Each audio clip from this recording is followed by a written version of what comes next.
에피소드 제목 완벽한 아내. 안녕하세요. 자정의 비밀을 나누는 시간, 은밀한 사연 진행자 DJ 루너입니다.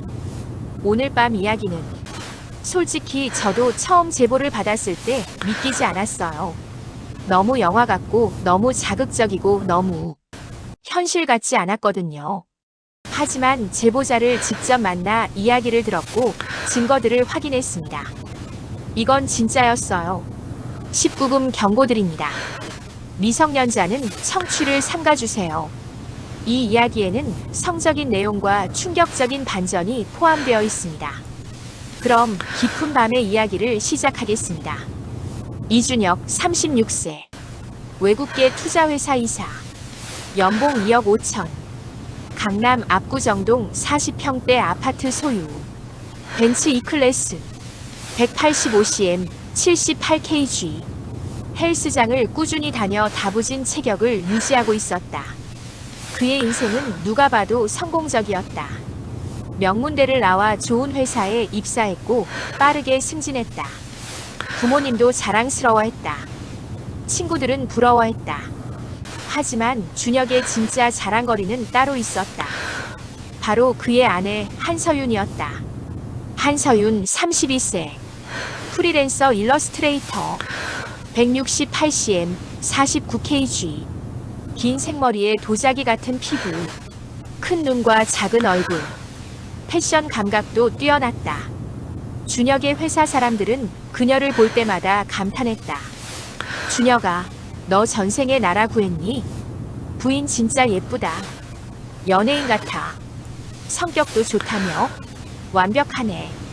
준혁은 겸손하게 웃으며 고개를 저었지만 속으로는 자랑스러웠다. 서윤은 정말 완벽했다. 두 사람은 4년 전에 만났다. 친구의 소개팅이었다. 첫눈에는 아니었지만 대화를 나누면서 서로에게 끌렸다. 서윤은 지적이었고 유머 감각도 있었다. 준혁은 안정적이었고 배려심이 많았다. 6개월 연애 후 결혼했다. 신혼여행은 몰디브. 허니문 베이비는 아직 계획이 없었다. 둘 다 커리어에 집중하고 싶었고 아이는 좀 더 여유가 생기면 가지기로 했다. 결혼 생활은 순조로웠다. 서윤은 집안일을 완벽하게 해냈다. 아침마다 정성스러운 식사를 준비했고 준혁의 와이셔츠는 항상 빳빳하게 다려져 있었다. 집은 언제나 깨끗했고 인테리어도 세련되게 꾸며져 있었다. 준혁도 좋은 남편이었다. 매달 생활비를 넉넉하게 줬고 기념일을 절대 잊지 않았다. 서윤이 원하는 건 웬만하면 들어줬다. 명품 가방, 해외여행, 고급 레스토랑. 그리고 침실에서의 생활도 만족스러웠다. 서윤은 적극적이었다. 아니, 놀라울 정도로 적극적이었다. 결혼 전에는 수줍어하던 그녀가 결혼 후에는 완전히 달라졌다. 여보, 오늘 하고 싶어. 서윤이 어느 날 밤 준혁의 귓가에 속삭였다. 준혁은 당황하면서도 기뻤다. 자기 아내가 자신을 원한다는 게 남자로서 자존심을 세워줬다. 그래, 오늘 피곤한데. 그럼 내가 할게. 서윤이 미소 지으며 준혁의 몸 위로 올라탔다. 그날 밤의 섹스는 격렬했다. 서윤은 평소보다 더 공격적이었다. 준혁의 셔츠 단추를 거칠게 풀었고 그의 몸을 탐하듯 쓰다듬었다. 더 세게. 서윤이 신음했다. 준혁은 아내의 요구에 응했다. 두 사람은 밤새 여러 번 섹스를 했다. 아침에 일어났을 때 준혁은 온몸이 나른했지만 기분은 좋았다. 여보, 오늘 뭔가 달랐어. 더 적극적이더라. 준혁이 샤워를 하며 말했다. 그래, 그냥 당신이 좋아서. 서윤이 욕실 문 너머로 대답했다. 준혁은 의심하지 않았다. 왜 의심하겠는가? 완벽한 아내였다. 하지만 이상한 일들이 조금씩 생기기 시작했다. 어느 날 준혁이 일찍 퇴근했다. 오후 5시쯤. 평소보다 3시간 일찍 집에 도착했다. 현관문을 열었을 때 서윤이 놀란 표정으로 나타났다. 여보, 왜 이렇게 일찍 왔어? 회의가 취소돼서. 왜? 뭐 문제 있어? 아니, 아니야. 그냥. 깜짝 놀랐어. 서윤이 웃으며 대답했다. 준혁은 거실로 들어갔다. 뭔가 어색했다. 설명할 수 없는 분위기였다. 공기가 평소와 달랐다. 은은한 향수 냄새?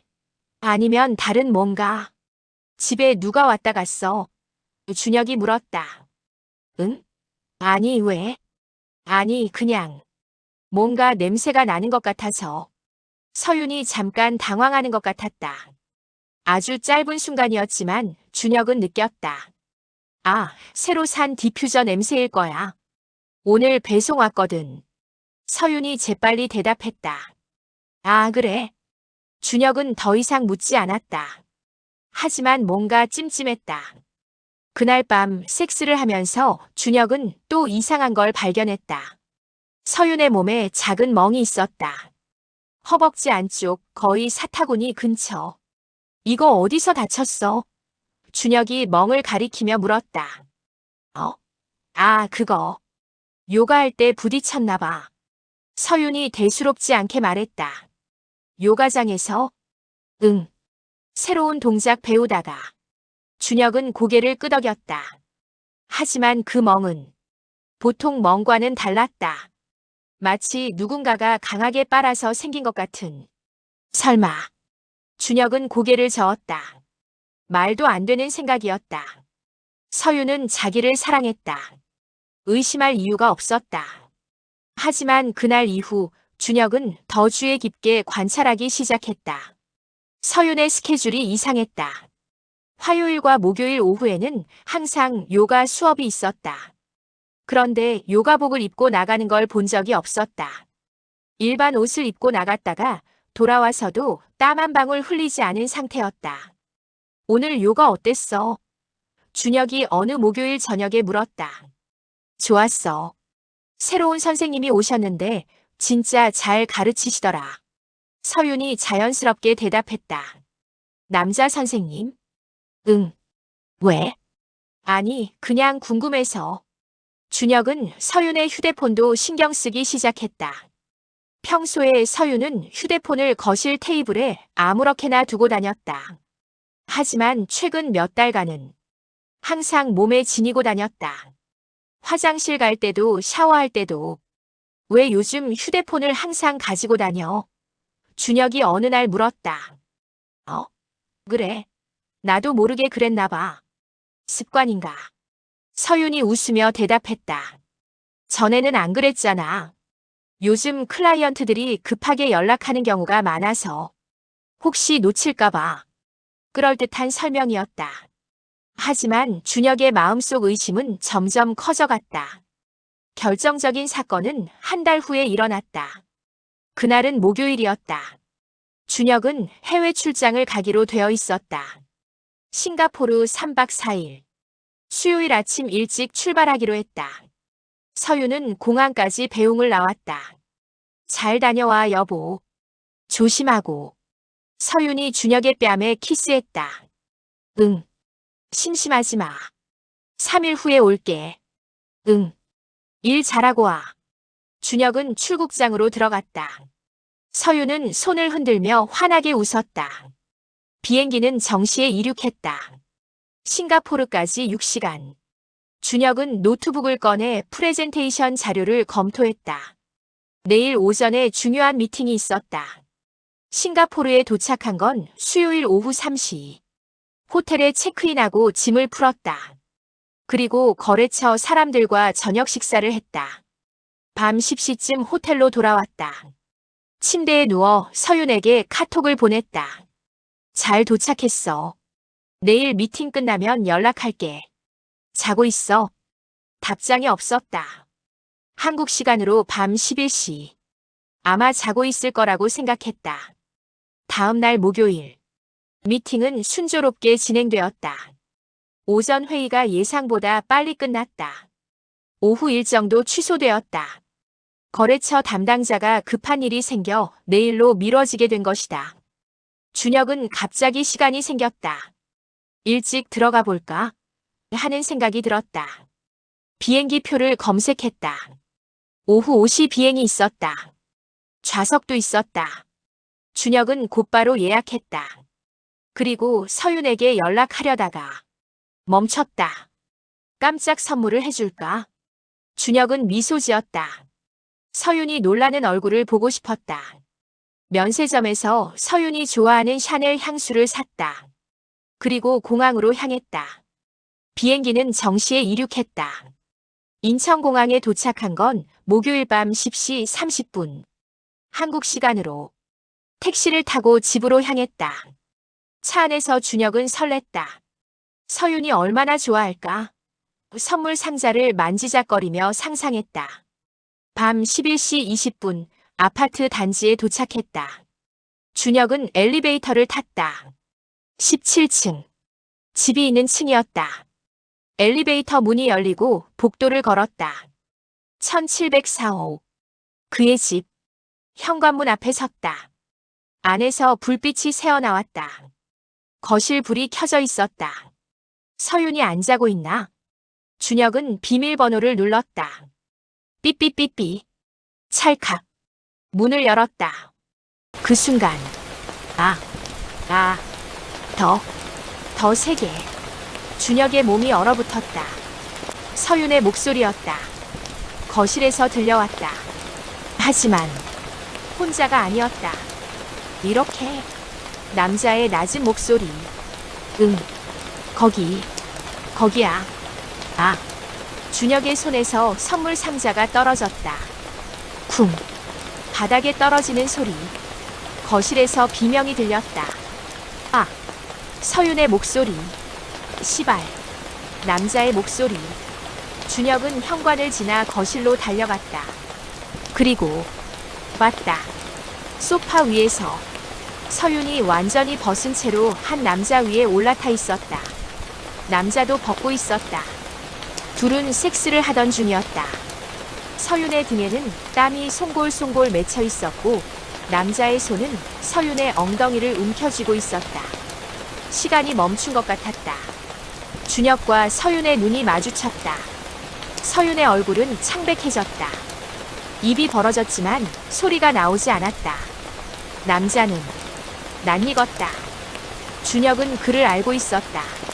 민준, 형, 그랬다. 그 남자는 준혁의 대학 선배였다. 강민준 39세. 준혁보다 3년 위였다. 같은 과 출신이었고 가끔 만나 술을 마시던 사이였다. 민준은 당황한 표정으로 서윤에게서 떨어졌다. 서윤은 급히 소파 쿠션으로 몸을 가렸다. 준혁아, 이건. 민준이 말을 더듬었다. 준혁은 아무 말도 할 수 없었다. 머릿속이 하얘졌다. 심장이 터질 것 같았다. 숨을 쉴 수가 없었다. 여보, 이건 오해야. 서윤이 떨리는 목소리로 말했다. 오해? 준혁의 목소리가 차갑게 나왔다. 내가 지금 뭘 오해하는 건데? 아니, 이건. 닥쳐. 준혁이 처음으로 소리를 질렀다. 서윤이 움찔했다. 민주는 황급히 바지를 입고 있었다. 준혁아, 미안하다. 나는 정말. 민준이 말했다. 형도 닥치세요. 준혁의 목소리는 얼음장처럼 차가웠다. 준혁은 천천히 뒤로 물러났다. 그리고 현관으로 향했다. 여보, 어디가? 서윤이 쿠션으로 몸을 가린 채 따라왔다. 가지마. 이야기 좀 하자. 제발. 준혁은 뒤돌아보지 않았다. 현관문을 열고 나갔다. 복도로 엘리베이터로 아파트 밖으로. 밤거리를 정처 없이 걸었다. 11월의 찬 바람이 얼굴을 때렸지만 느껴지지 않았다. 머릿속이 혼란스러웠다. 언제부터였을까? 얼마나 자주? 어떻게 시작된 거지? 왜 하필 민준 형이야? 수많은 질문들이 머릿속을 휘젓고 다녔다. 그리고 가장 고통스러운 질문. 나한테 뭐가 부족했던 걸까? 준혁은 어느새 한강변에 와 있었다. 난간에 기대어 강물을 바라봤다. 검은 물이 천천히 흘러갔다. 휴대폰이 울렸다. 서윤이었다. 받지 않았다. 또 울렸다. 또 받지 않았다. 문자가 왔다. 여보, 제발 집에 와. 이야기 좀 하자. 나 정말 미안해. 내가 잘못했어. 제발 한 번만 기회를 줘. 나 지금 너무 불안해. 어디 있어? 제발 연락해. 준혁은 휴대폰을 주머니에 넣었다. 그리고 1시간을 그렇게 서 있었다. 새벽 1시. 준혁은 천천히 집으로 돌아갔다. 도망칠 수는 없었다. 진실을 알아야 했다. 현관문을 열었다. 거실 불은 여전히 켜져 있었다. 서윤이 소파에 앉아 있었다. 옷을 입고 머리를 단정히 묶었다. 눈이 빨갛게 부어 있었다. 울었던 것 같았다. 왔어. 서윤이 조심스럽게 말했다. 준혁은 대답하지 않고 맞은편 소파에 앉았다. 두 사람 사이에 침묵이 흘렀다. 민준 형은 준혁이 먼저 입을 열었다. 났어. 너 나간 직후에. 그래. 다시 침묵. 언제부터였어? 준혁이 물었다. 서윤은 고개를 숙였다. 한참 후에 대답했다. 6개월 전부터. 6개월. 준혁이 믿을 수 없다는 표정을 지었다. 반년이나. 미안해. 얼마나 자주 만났는데. 주에 2번 정도. 화요일하고 목요일. 서윤이 놀란 얼굴로 준혁을 바라봤다. 어떡해. 요가 수업 간다고 했잖아. 거짓말이었구나. 응. 준혁은 허탈하게 웃었다. 와. 6개월 동안 나는 정말 아무것도 몰랐네. 바보처럼. 미안해. 정말 미안해. 서윤이 울기 시작했다. 미안하다고? 그게 끝이야? 준혁의 목소리가 높아졌다. 6개월 동안 내 선배랑 자면서 나한테는 웃으면서 밥 차려주고 나랑도 자고 그러고는 미안하다고? 나도 어쩔 수 없었어. 어쩔 수 없었다고? 준혁이 비웃었다. 무슨 드라마 대사야? 어쩔 수 없었으면 이혼을 하든가. 나는 너를 사랑해. 서윤이 소리쳤다. 사랑. 준혁이 되물었다. 다른 남자랑 자면서 사랑. 그건 달라. 뭐가 달라? 서윤은 한참을 망설이다가 입을 열었다. 민준 오빠는 너랑 다른 걸 줘. 다른 걸? 뭔데? 육체적인 만족. 준혁은 얼어붙었다. 뭐라고? 미안해. 하지만 솔직하게 말하는 게 낫잖아. 서윤이 눈물을 닦으며 말했다. 너랑의 섹스는 좋아. 편안하고 안정적이고. 근데 민준 오빠는 다른 거야. 더 격렬하고 더 자극적이고. 그만해. 준혁이 손을 들어 제지했다. 더 듣고 싶지 않아. 너는 좋은 남편이야. 정말로. 돈도 잘 벌고 나한테 잘해주고 착하고. 근데 서윤이 말을 이었다. 근데 침대에서는 뭔가 부족했어. 너무 점잖고 너무 조심스럽고. 나는 가끔 더 거칠게 해줬으면 했는데 너는 그러지 못했잖아. 준혁은 말문이 막혔다. 그래서 나를 배신한 거야. 그게 이유야? 준혁의 목소리가 떨렸다. 배신이 아니야. 나는 여전히 너를 사랑해. 너랑 살고 싶어. 근데 육체적으로는 민준 오빠가 필요했어. 미쳤구나. 진짜 미쳤어. 준혁이 머리를 감싸 쥐었다. 나도 알아. 이게 이상하다는 거. 근데 나는 둘 다 필요해. 너의 안정감도 민준 오빠의 자극도. 그럼 민준 형한테 가. 결혼해. 나는 빠질게. 안 돼. 서윤이 소파에서 일어나 준혁에게 다가왔다. 나는 너랑 결혼 생활을 유지하고 싶어. 민준 오빠는 그냥 육체적인 관계일 뿐이야. 그게 더 역겹다는 거 몰라? 준혁이 서윤을 밀어냈다. 나는 내 안전판이냐? 돈 벌어다 주고 편안한 생활 보장해주는. 아니야. 나는 정말 너를 사랑한다고 하지 마. 구역질 난다. 준혁은 침실로 들어가 캐리어를 꺼냈다. 옷을 집어넣기 시작했다. 뭐 하는 거야? 서윤이 따라 들어왔다. 나가려고. 당분간 호텔에서 지낼 거야. 가지 마. 제발. 서윤이 준혁의 팔을 붙잡았다.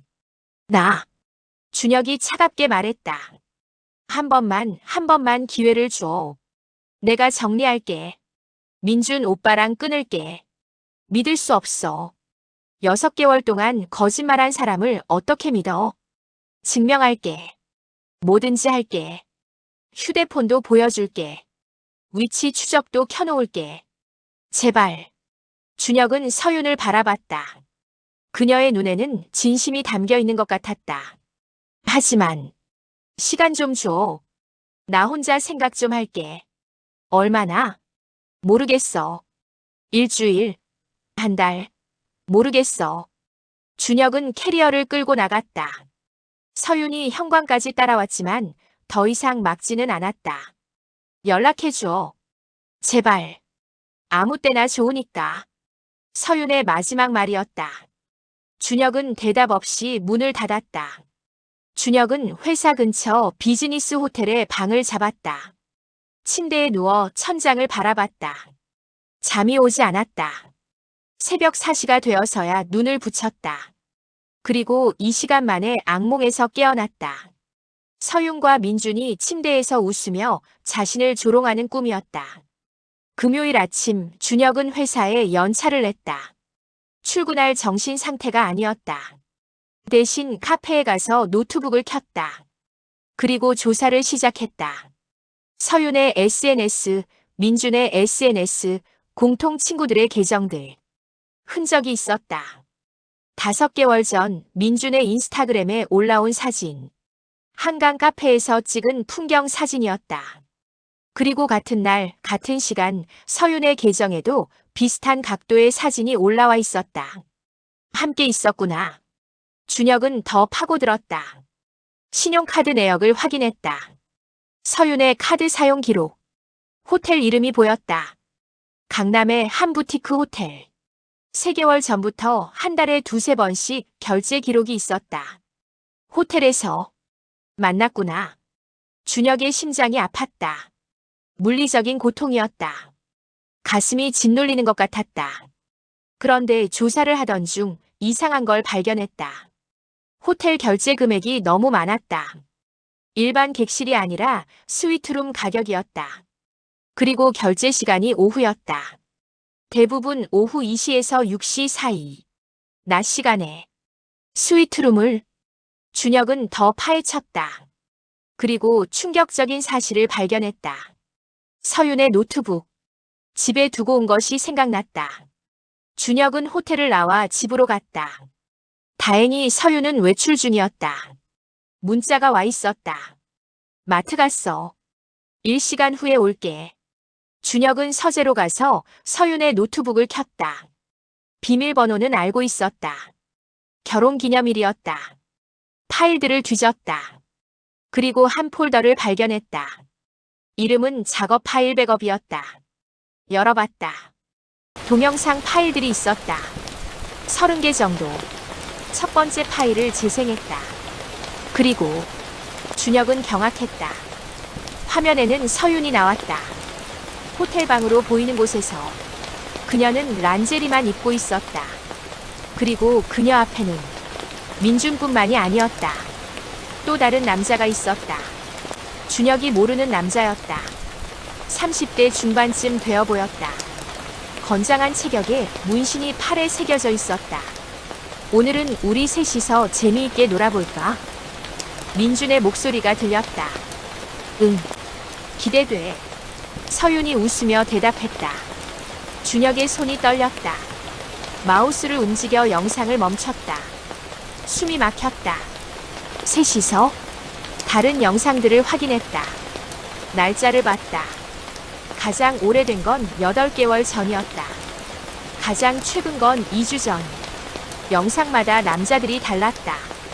어떤 영상에는 민준 혼자, 어떤 영상에는 모르는 남자 둘, 어떤 영상에는 4명의 남자가 나왔다. 그리고 서윤은 그들과 함께 있었다. 웃으면서 즐기면서 준혁은 화장실로 달려가 토했다. 위에서 아무것도 나오지 않았지만 계속 구역질이 났다. 한참 후 정신을 추스르고 다시 서재로 갔다. 노트북 화면은 여전히 켜져 있었다. 폴더를 더 뒤졌다. 문서 파일이 하나 있었다. 일정 XLSX 열어봤다. 엑셀 파일이었다. 스케줄표였다. 날짜, 시간, 장소, 인원, 금액 모든 게 기록되어 있었다. 언제, 어디서, 누구와 얼마를 받고 준혁의 눈이 금액칸에 멈췄다. 20만원, 35만원, 50만원, 80만원 3인 돈을 받았다. 서윤은 돈을 받고 그들과 잤다. 준혁의 머릿속이 하얘졌다. 아내가 매춘을, 아니 단순한 매춘이 아니었다. 스케줄을 보니 체계적이었다. 정기 고객들이 있었다. 민준도 그중 하나였다. 한 달에 4번 매주 목요일. 다른 탭을 열었다. 채팅 기록이었다. 텔레그램인 것 같았다. 남자어 다음 주 목요일 가능해. 서윤 오후 3시는 어때요? 남자어 좋아. 이 시간에 50. 서윤 네, 같은 호텔로 올게요. 남자비 이번엔 친구랑 같이 가고 싶은데. 서윤 3피요? 가능해요. 80만 원이에요. 남자비 오케이. 토요일 저녁 괜찮아.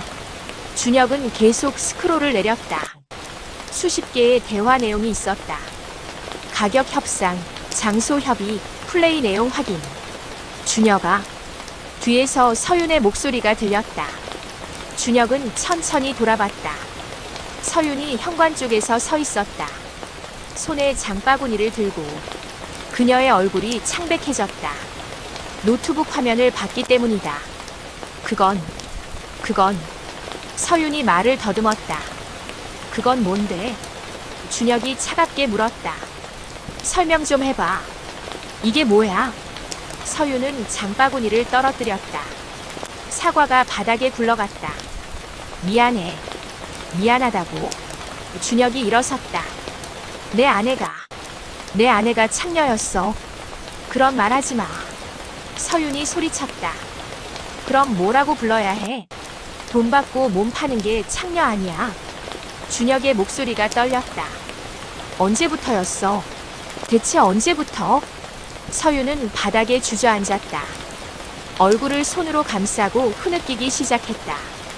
1년 전부터. 1년? 준혁이 믿을 수 없다는 표정을 지었다. 결혼 3년 차부터 이런 짓을 했다고? 나도 어쩔 수 없었어. 또 어쩔 수 없었다는 말이야. 준혁이 소리쳤다. 뭐가 어쩔 수 없었는데? 내가 돈을 안 벌어. 카드를 막았어. 뭐가 부족해서 남의 침대에 기어들어갔어. 서윤이 고개를 들었다. 눈물과 콧물로 얼굴이 범벅이었다. 돈이 필요했어. 돈. 내가 매달 500만 원을 줬잖아. 내 작업실 월세, 생활비, 용돈 다 포함해서. 그것도 모자랐어. 빚이 있었어. 서윤이 조용히 말했다. 빙. 결혼 전에 만든 빚. 카드론이랑 사채. 준혁은 멍하니 서윤을 바라봤다. 얼마? 5천만 원. 뭐? 쇼핑 중독이었어. 명품, 해외여행, 성형수술. 조절을 못했어. 빚이 점점 불어났고 이자도 감당 안 됐어. 결혼하면서 해결될 줄 알았는데. 나한테 왜 말 안 했어? 준혁이 물었다. 부끄러웠어. 그리고 너한테 실망시키고 싶지 않았어. 그래서 몸을 판 거야. 그게 해결책이었어. 처음에는 아니었어. 서윤이 눈물을 닦으며 말했다. 처음에는 민준 오빠가 도와준다고 했어. 그냥 만나서 식사하고 대화하는 거라고. 용돈 줄 테니까 빚 갚는 데 쓰라고. 민준 형이? 응. 형이 먼저 제안했어. 1년 전에 우연히 카페에서 만났는데 내가 힘들어 보인다고. 무슨 일이냐고 물어봤어. 술 취해서 다 털어놨지. 빈 이야기. 준혁은 소파에 주저앉았다. 그 다음부터 형이랑 만나기 시작했어. 일주일에 한 번. 호텔에서 점심 먹고 이야기하고. 그러면 50만 원씩 줬어. 처음 3개월은. 정말 그게 다였어. 그 다음엔 서윤이 입술을 깨물었다. 형이 제안했어. 관계를 가지면 더 줄 수 있다고. 100만 원. 그래서 했어. 응. 그리고 그게 습관이 됐어. 준혁이 비웃었다.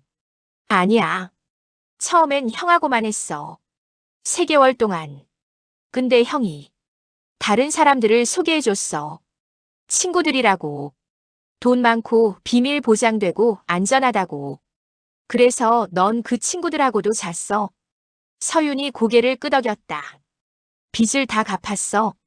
준혁이 물었다. 6개월 전에 다 갚았어. 그럼 왜 계속했어? 준혁의 목소리가 높아졌다. 빚도 없는데 왜 계속 그런 짓을 했어? 서윤이 대답하지 못했다. 말해봐.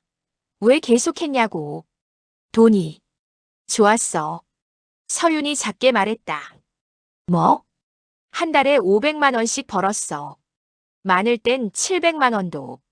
그 돈으로 내가 원하는 거 다 살 수 있었어. 너한테 손 벌리지 않아도 되고, 명품도 사고, 친구들한테 밥도 사고. 준혁은 허탈하게 웃었다. 결국 돈 때문이었구나. 쇼핑하려고 내 몸을 팔았어. 그렇게 말하지 마. 사실이잖아. 준혁이 소리쳤다. 넌 돈 때문에 창녀가 됐어. 내 아내가. 미안해. 정말 미안해. 서윤이 바닥에 엎드려 울었다. 준혁은 서윤을 내려다봤다. 한때 사랑했던 여자. 세상에서 가장 아름답다고 생각했던 여자. 이제는 역겨웠다. 이혼하자. 서윤이 고개를 들었다. 뭐? 이혼하자고. 더 이상 못 참겠어. 안 돼. 서윤이 준혁의 다리를 붙잡았다. 제발 한 번만 더 기회를 줘. 기회? 준혁이 서윤의 손을 뿌리쳤다. 몇 번이나 기회를 줘야 해. 너는 1년 동안 나를 속였어. 매일 거짓말하면서 웃었어. 나랑 자면서도 다른 남자들 생각했겠지? 아니야. 너는 달라. 너는 내 남편이야. 남편. 준혁이 비웃었다. 남편한테 이런 짓을 해. 남편 몰래 몸을 팔아. 그게 남편 대접이야. 나 정말 반성해. 다시는 안 그럴게. 다 끊을게. 믿을 수 없어. 한마디도. 준혁은 침실로 걸어갔다. 서윤이 따라왔다. 뭐 하는 거야?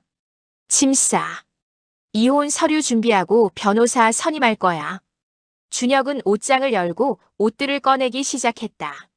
서윤이 그의 팔을 잡았다. 가지 마. 제발. 나 혼자는 못 살아. 나도 생각 좀 해봐. 난 못 살아. 너랑.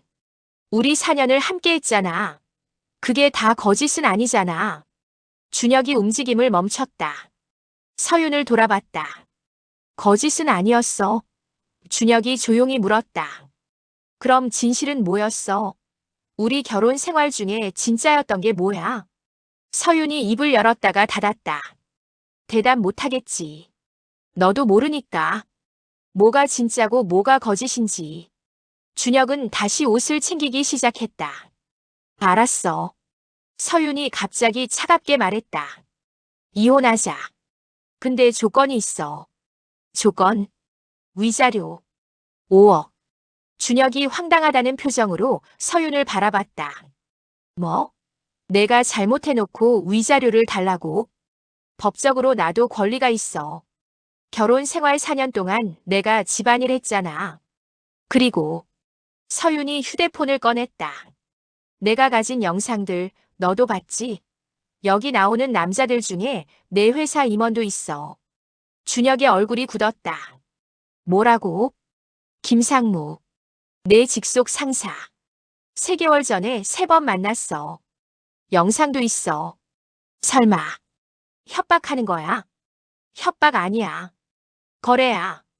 5억 주면 조용히 이혼해 줄게. 영상도 다 삭제하고. 근데 안 주면. 서윤이 미소 지었다. 이 영상들이 어디로 갈지 모르지. 준혁은 믿을 수 없다는 표정으로 서윤을 바라봤다. 이 여자가 정말 자신이 알던 서윤이 맞나? 너 진짜 미쳤구나. 미친 게 아니야. 현실적인 거지. 나도 살아야 하잖아. 이혼하면 나 혼자가 되는 건데 돈은 필요해. 내가 번 돈은 1년 동안 몸 팔아서 번 그 돈은 다 썼어. 명품 사고, 친구들 만나고, 여행 가고. 준혁은 어이가 없어서 웃음이 나왔다. 정말 끝까지 한심하구나. 한심하든 말든 선택해. 5억 주고 조용히 끝내든지 아니면 스캔들 감수하고 법정 가든지. 준혁은 서윤을 한참 바라봤다. 그녀의 눈에는 더 이상 눈물이 없었다. 차갑고 계산적인 눈빛만 있었다. 알았어. 준혁이 말했다. 5억 줄게. 진짜? 서윤의 얼굴이 밝아졌다. 대신 조건이 있어. 뭔데? 너도 영상 다 삭제해. 내 앞에서. 그리고 백업 파일도 다. 클라우드 외장하드 다. 알았어. 그리고 남자들 연락처도 다 지워. 텔레그램 계정도 삭제해. 응. 그리고 이혼 서류에 내가 혼외 정사를 저질렀다고 명시할 거야. 위자료는 내 선의로 주는 거고. 서윤이 잠시 망설였다. 좋아. 일주일 후. 준혁은 변호사 사무실에 앉아 있었다. 이혼 서류가 책상 위에 놓여 있었다. 서윤도 맞은편에 앉아 있었다. 양측 다 서명하시면 됩니다. 변호사가 말했다. 준혁은 펜을 들었다. 서명란에 이름을 썼다. 서윤도 따라 썼다. 재산 분할과 위자료 지급 조건도 여기 명시되어 있습니다. 확인하셨죠? 네. 두 사람이 동시에 대답했다. 그럼 이걸로 협의 이혼이 성립됩니다. 법원 신고는 제가 대행하겠습니다. 변호사가 서류를 챙겼다. 준혁과 서윤은 일어섰다. 밖으로 나왔다. 11월에 찬바람이 불었다. 두 사람은 나란히 서 있었지만 사이에는 보이지 않는 벽이 있었다. 그럼 이제 끝이네. 서윤이 먼저 말했다. 응, 끝이야. 준혁이 대답했다. 침묵이 흘렀다. 미안해. 서윤이 조용히 말했다. 진심으로. 준혁은 대답하지 않았다. 나 정말 너를 사랑했어. 지금도 사랑해. 근데 내가 너무 망쳐버렸어. 사랑. 준혁이 처음으로 서윤을 똑바로 바라봤다. 넌 사랑이 뭔지 몰라. 사랑은 배신이 아니야. 거짓말이 아니야. 알아. 나도 알아. 근데 서윤의 눈에 눈물이 맺혔다. 나는 약했어. 돈에 약하고 유혹에 약하고 나 자신에게 약했어. 그건 내 문제야. 나는 이제 상관없어. 준혁은 돌아서서 걷기 시작했다. 준혁아. 준혁이 멈춰섰다. 하지만 돌아보지 않았다. 행복해. 제발. 너는 행복할 자격이 있어. 준혁은 대답 없이 계속 걸었다. 뒤에서 서윤의 흐느끼는 소리가 들렸지만 돌아보지 않았다. 6개월이 지났다. 준혁은 새 아파트로 이사했다. 마포구의 작은 원룸. 혼자 살기에 딱 좋은 크기였다. 가구도 최소한으로 줄였다. 새로 시작하는 기분이었다. 회사에서는 아무도 준혁의 이혼 사실을 몰랐다. 김상무도 모르는 것 같았다. 서윤이 약속을 지킨 모양이었다. 준혁은 일에 몰두했다. 주말에도 출근했고 야근도 자주 했다. 집에 가면 텅 빈 공간이 그를 기다렸고 그 공간은 너무 조용했다. 어느 토요일 저녁, 준혁은 혼자 한강변을 걷고 있었다. 바람이 차가웠다. 5월이었지만 쌀쌀했다. 준혁아. 뒤에서 익숙한 목소리가 들렸다. 준혁이 돌아봤다. 민준이었다. 형. 준혁이 차갑게 말했다. 우연이네. 여기서 만나다니. 민준이 어색하게 웃었다. 산책 중이었어요. 형은? 나도. 요즘 운동 삼아 걷고 있어. 둘 사이에 침묵이 흘렀다. 준혁아, 미안하다. 민준이 먼저 입을 열었다. 정말 미안해. 변명의 여지가 없어. 이제 와서 사과해봤자 뭐 달라지는 거 있나요? 없지. 알아. 근데 그래도 말하고 싶었어. 준혁은 민준을 똑바로 바라봤다. 형은 왜 그랬어요? 나는 형을 믿었는데. 민준이 고개를 숙였다. 나도. 몰라. 처음에는 정말 도와주려고 했어. 서윤이가 힘들어 보여서. 근데 시간이 지나면서 욕심이 났어. 그녀가 너무 매력적이었어. 그게 이유예요? 매력적이어서? 아니, 그게 전부는 아니야. 나도 외로웠어. 이혼한 지 2년 됐거든. 그리고 서윤이가 원하는 것 같았어. 돈도 필요하고 관계도 원하고. 합리화하지 마세요. 준혁의 목소리가 차가워졌다. 형은 내 친구였어요. 내 결혼식에도 왔잖아요. 그런 형이 내 아내를 상품처럼 다른 사람들한테 소개까지 했어요. 그건 민준이 말문이 막혔다. 형도 그 남자들한테서 돈 받았죠? 중개 수수료 명목으로. 민준이 놀란 얼굴로 준혁을 봤다. 어떻게? 서윤의 장부에 다 있었어요. 형 이름도. 한 건당 20만 원씩 받았더라고요. 민준은 아무 말도 하지 못했다. 형은 포주였어요.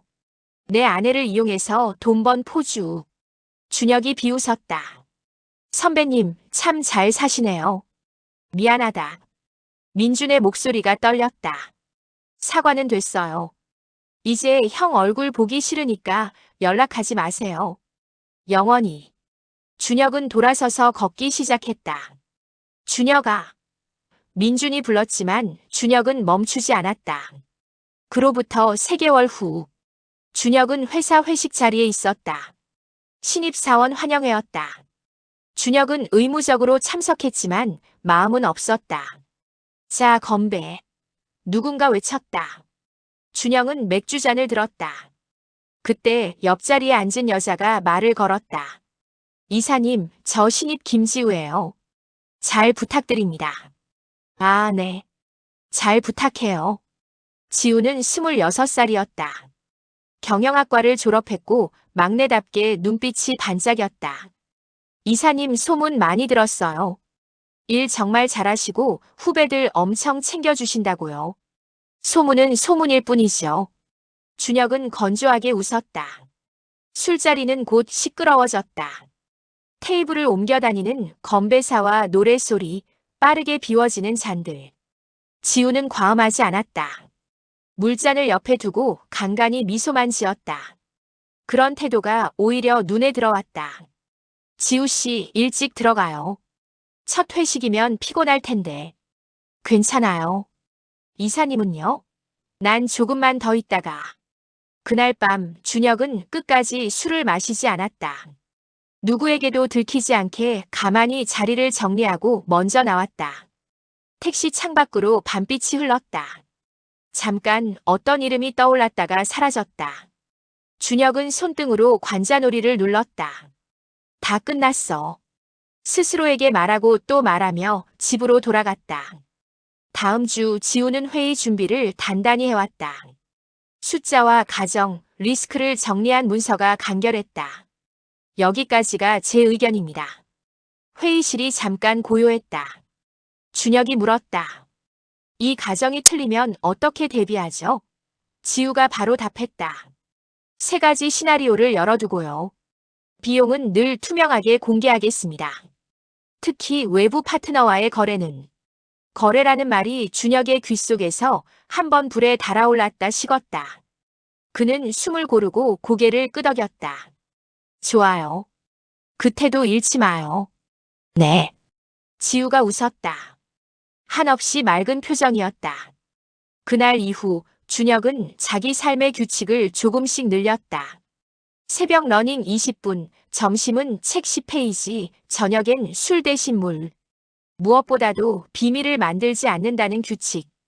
휴대전화와 노트북에 새 비밀번호를 걸며 그는 혼잣말했다.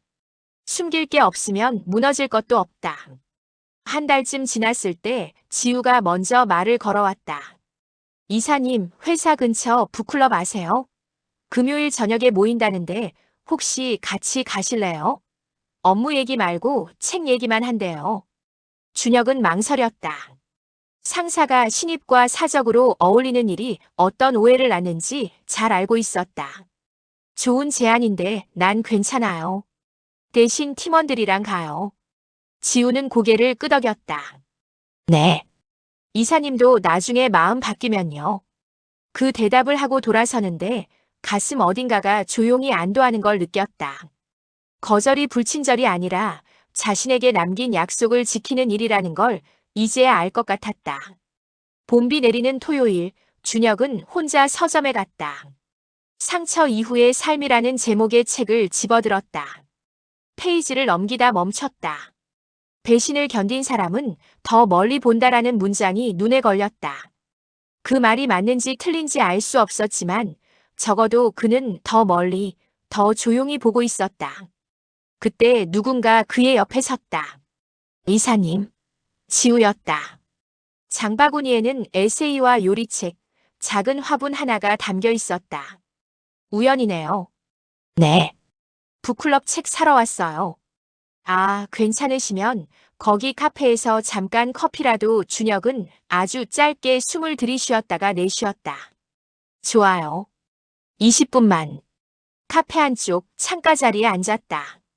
스푼 부딪히는 소리와 빗방울이 유리창을 연필처럼 두드렸다. 일 얘기가 아닌 이야기를 조심스레 섞었다. 고향 이야기, 처음 서울에 왔을 때 길을 잃던 일, 회사 복사기가 늘 종이를 씹어 먹는다는 사소한 투덜거림까지. 지우가 물었다. 이사님, 주말에 뭐 하세요? 운동하세요?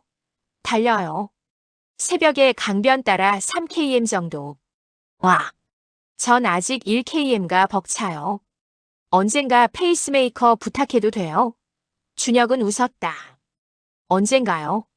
다만 하나 약속. 네. 서로의 삶에 비밀 만들지 않는 거요. 업무에서도 사적인 자리에서도. 지우는 잠깐 놀란 듯 눈을 동그랗게 떴다. 곧 고개를 끄덕였다. 좋아요. 저도 그 약속 좋다고 생각해요. 그 말이 왜 그렇게 오래 남았는지 준혁은 알 수 없었다. 아마도 자기 자신에게 한 약속을 누군가와 공유하는 순간 무게가 반으로 줄어드는 느낌 때문이었을 것이다. 시간이 흐르면서 준혁은 회복이 하나의 거대한 사건이 아니라 작은 선택들의 연속이라는 사실을 배웠다. 누군가의 메시지에 밤중에 휘둘리지 않는 선택, 기억에 발목 잡히지 않으려 새 신발끈을 조여매는 선택, 혼자 먹는 밥에도 따뜻한 국을 끓여놓는 선택. 초여름, 지우가 팀의 프레젠테이션을 도맡아 성공시켰다. 박수 소리 속에서 준혁은 가장 늦게, 그러나 가장 크게 박수를 쳤다.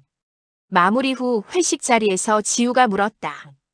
오늘은 맥주 한 잔 괜찮으세요? 준혁은 물컵을 들어 올렸다. 난 물이 좋아요. 대신 팀원들 챙겨요. 내가 계산할게. 지우가 웃었다. 네. 이사님. 자리를 비켜나와 바깥 공기를 들이마셨다.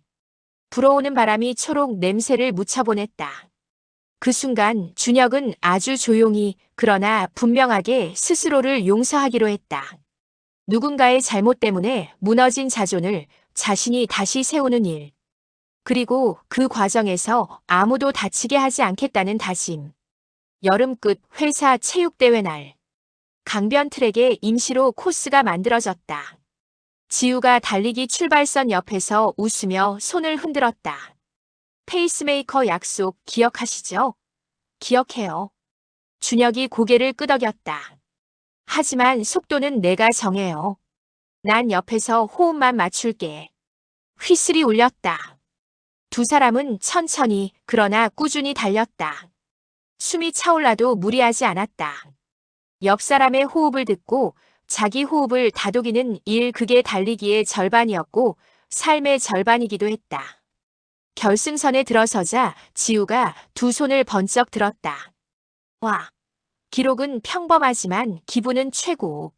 평범한 기록이 가장 오래 가요. 준혁이 웃었다. 그날 밤 준혁은 창문을 열어두고 잠들었다. 꿈속에서 그는 누군가에게 쫓기지 않았다. 누구를 변명해주지도 용서해달라고 매달리지도 않았다. 그저 강변을 따라 달릴 뿐이었다. 옆에는 일정한 호흡이 있었고 머리 위로는 별이 있었다. 에필로그 DJ 루너. 여러분, 오늘의 은밀한 사연은 여기까지입니다. 제목은 밤의 이중생활이었죠. 화려한 외피 안에 숨겨진 거래, 그 폭로가 부른 파국, 그리고 남겨진 사람의 회복. 우리는 종종 사랑을 증명하려다 자신을 흥정대 위에 올려놓습니다. 하지만 거래가 끝나야 비로소 시작되는 삶이 있어요.